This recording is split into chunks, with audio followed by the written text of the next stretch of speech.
Now, Queensland tech company SafetyCulture has raised $48 million, not so much for additional capital, but rather to allow early investors and staff with equity to realise some of the gains made in recent years. The private company is now worth $1.3 billion. Founder Luke Anear joins us to take us through his thinking and what's next for SafetyCulture. Hi Luke, welcome to the show. Hi Sam, hi Simon, thanks for having me. Great to have you on the show, Luke. Look, congratulations on the astonishing success, I have to say, of SafetyCulture, company I've been following for several years now, and it's just amazing to see how you thrived. I'm really interested because back in April you raised $60 million and you looked like you were set even through COVID, and suddenly you went back and tapped the market for another 48 million. But this was a little bit different. Was this about sort of keeping the business private for longer rather than heading to an IPO, or what was it all about? Yeah, that's right, Simon. We also had investors that missed out earlier in the year that wanted to participate. And so trying to make room for people sometimes is a challenge, and a good challenge, but nonetheless still a challenge. And so we were able to say, look, we'll put something together for you a bit later in the year. And we always know that, you know, every few months there's more employees that hit that 3-year mark, which then qualifies them to be able to participate in selling some of their equity. And so I think it is partly a strategy for us to fend off having to IPO and become a public company. We enjoy the freedom of being a private company and not having to respond to quarterly earnings reports all the time. We have a bit more freedom in our product roadmap and that sort of thing. So I think it's a great way to give back to our employees who have given a lot of hard work and sweat they've put into building the business. Luke, you mentioned you had some interest from investors that were around earlier in the year. Was it just as easy to raise at this time compared to a few months ago? Yeah, look, we actually didn't go to the market to raise. It was just simply, the investors that missed out were pushing us to create another event for them. So we didn't go out and look for money or anything like that. It was simply a matter of trying to put together a deal. We took a little bit more money into the company, about another 10 million, but we're a cash positive business. We churn out up to about 3 million a month, and we probably need to double down and really invest in building the SafetyCulture brand.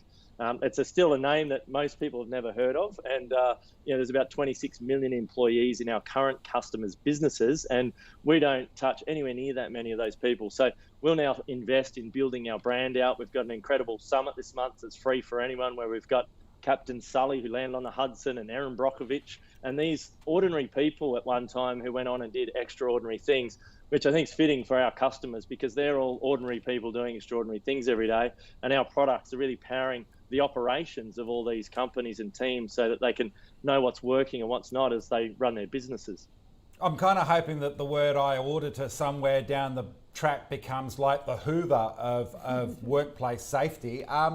Tell us a little bit more about your plans. We'll talk about this surviving to thriving a little later on, but tell us about your plans for the business at this point in time. As you said, you've got the extra 10 mil. You want to get the word out there.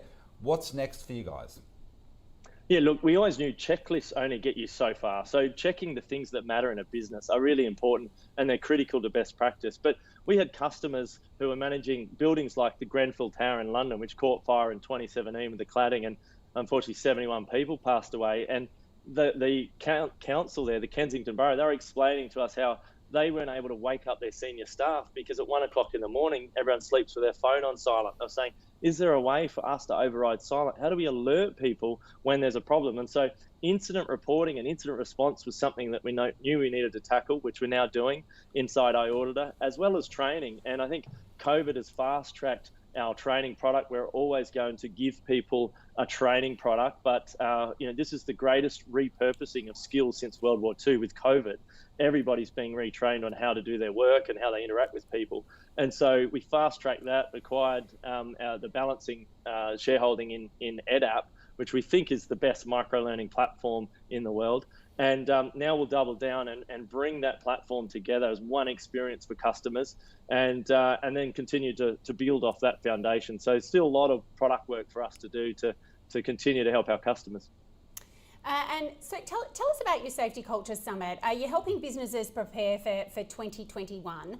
What's your advice for companies that are trying to do their business planning in such a volatile environment?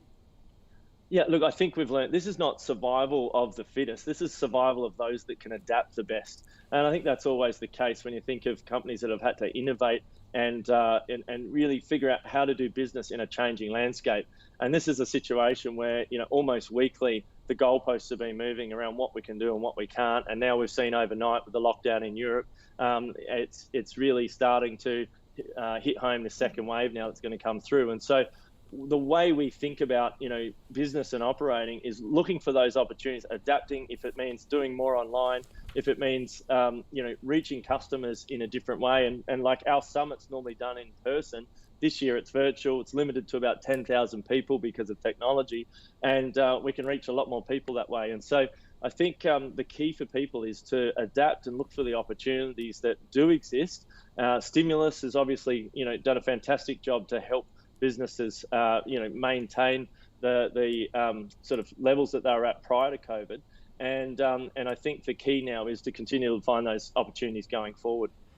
Well, for anyone who's interested, From Surviving to Thriving is on safetyculture.com/summit-2020. Jump on and register. I know it's on November the 19th. It is really cool because you've even got a bank robber on there who has absolutely turned his life around. It's an amazing story, this bloke. It sounds like a really exciting time. Thanks for joining us, Luke, on Startup Daily, and congrats on the latest raise. Always great to hear your story. Thanks, Simon. Thanks, Sam.